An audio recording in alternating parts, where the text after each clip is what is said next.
Maka turunlah surat musik, surah ke-26 Asy-Syu'ara, para pemusik, para penyair. Dia, tahukah engkau para pemusik itu? Maka muncullah kemudian orang-orang seperti Hasan bin Thabit. Dia keluarkan syair Islami dan diangkat oleh Nabi menjadi syairun Nabi, pemusik di samping Nabi. Tidak ada yang berani pernah mengatakan Hasan bin Thabit itu adalah pemusiknya Nabi. Alah, masa kecil aja loh. Gitu aja dipermasalahkan. Ustaz, ada lagi yang kasus lagi viral. Kayaknya saya yang bikin keributan. Intinya seperti ini, Pak. Tidak ada ulama sama sekali di muka bumi ini yang pernah mendahului beliau untuk berkata bahwa syair itu, surat syair, surat Asy-Syu'ara adalah surat musik. Dan para ulama kita mengatakan, la tatakallam fi masalatin laisa laka fiha imam. Jangan coba-coba untuk menyebutkan masalah agama yang kamu itu duluan, padahal ulama belum pernah ada yang ngomong sebelum kamu.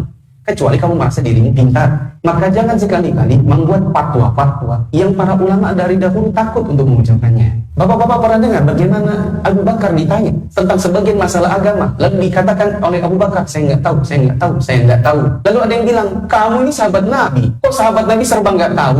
Maka apa kata Abu Bakar? Ayu sama itu ziluni, wa ayu ardin tukilluni, an aqula 'ala Allahi ma la a'lam. Langit mana yang mau menaungiku, bumi mana yang mau kupijak?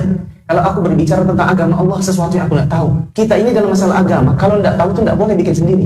Tidak ada ulama satupun yang mengatakan surah Asy-Syu'ara itu sama dengan pemusik.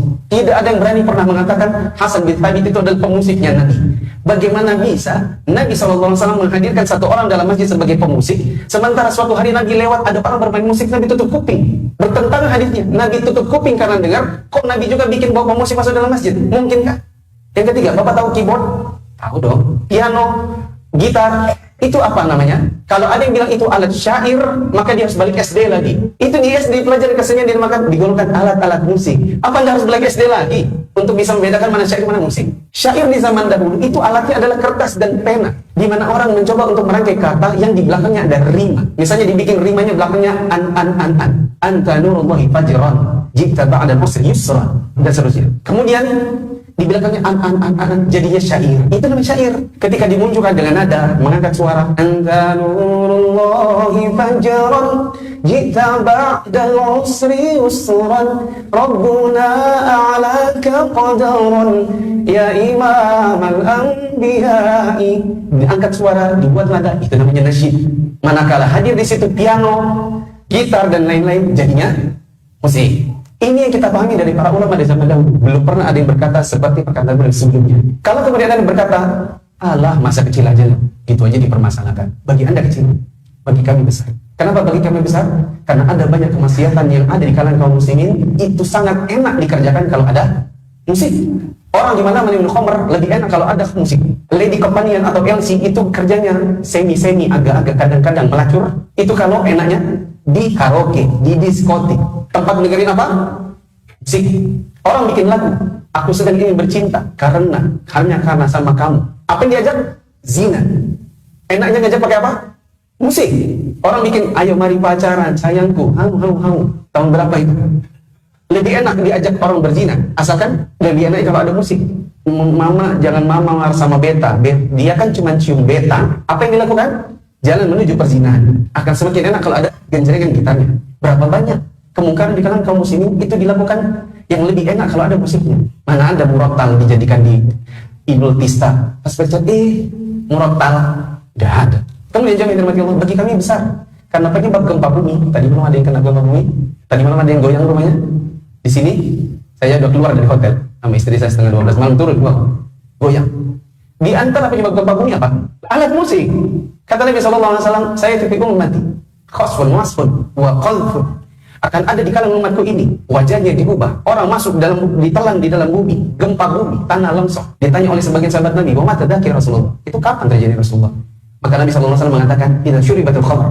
Bila orang ramai minum khamr. Dan ma'azib, orang banyak memainkan alat musik. Banyaknya orang bermain alat musik, semakin banyak lagi ketika banyak ustadz yang dengan getol menghalalkannya.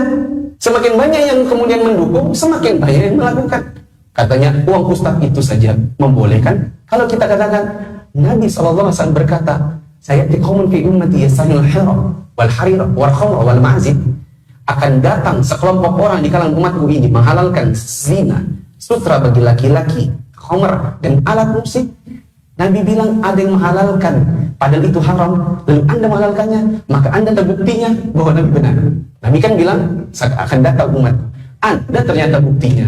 Bagaimana tidak? Nabi kan berkata dengan wahyu. Dan Anda ternyata adalah bukti kebenaran wahyu yang Allah turunkan kepada Anda. Makanya saya pribadi, mungkin Bapak juga ikuti yang ribut-ribut itu, ya saya lah yang bikin keributan. Karena bagi saya itu permasalahan besar. Kita mau ngajak kaum muslimin di jalan dakwah ini untuk mengajak ke mereka ngaji, membaca Al-Quran, supaya tidak melakukan perzinahan, supaya berhenti dari hal-hal yang sifatnya maksiat. Ternyata datang ustaz-ustaz yang justru ngajak orang untuk keluar, malah membenarkan yang salah. Maka wajib bagi kita untuk mengingkarinya. Kalau seandainya tidak mengingkarinya, kapan umat paham kalau itu tidak boleh? Kalau ada yang berkata, tapi kan nggak bisa Kak Ustaz, 4 mata. Sudah pernah kami mau 4 mata. Saya sudah datang ke sini. Kena ya. Bukan mana, pas kena tangan. Saya sudah datang ke sini. Waktu itu, 2017. Saya sudah datang ke Bekasi. Mau cari orangnya. Nggak jadi. Sudah. Bukan kita ini tidak mau. Saya sudah datang. Dan saya sudah mencoba. Tapi ternyata tidak bisa. Kalau gitu lewat tulisan. Nggak bisa juga, ya sudah, begini. Bukankah Nabi SAW pernah melakukan apa yang saya lakukan? Saya mencontoh perbuatan Nabi. Nabi itu bukan kalau ada apa-apa tuh 4 mata, 4 mata, 4 mata. Enggak selalu 4 mata. Nabi itu pernah ngomong di atas mimbar, disindir orangnya. Semua orang tahu dia.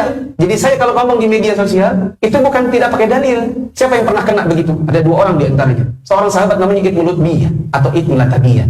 Nabi SAW utus dia untuk keliling Madinah kumpulin zakat. Ternyata dia ngambil duit-duit dari orang yang dikumpulin zakat. Balik-balik kepada Nabi, dia bilang gini, ini buat Allah dan Rasulnya. Ini buat saya. Marah Nabi. Nabi SAW naik ke atas mimbar. Terus disindir.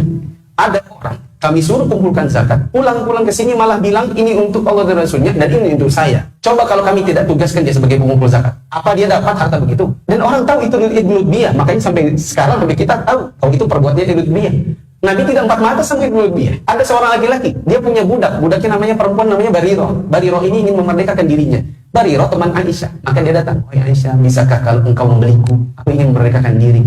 Maka akhirnya Aisyah mengatakan kepada Nabi, ya Rasulullah, kita merdekakan Bariroh. Ya Rasulullah, katanya si tuanya Bariroh, oke, boleh Aisyah beli. Tapi wala itu nanti kalau Barirohnya wafat, warisannya buat dia, itu walanya. Tapi walanya maunya buat si tuannya. Marah Nabi. Nabi naik ke atas mimbar, Nabi sindir. Nabi bilang, ada orang mau merdekakan budaknya, terus dia bilang, tapi walanya buatnya. Tidak bisa. Wala itu buat yang memerdekakannya. Bariroh ini walanya buat Aisyah, bukan buat tuannya. Semua orang tahu siapa tuannya Bariroh. Artinya jangan terima kasih, jangan selalu apa 4 mata. Itu kan nanti mau macam.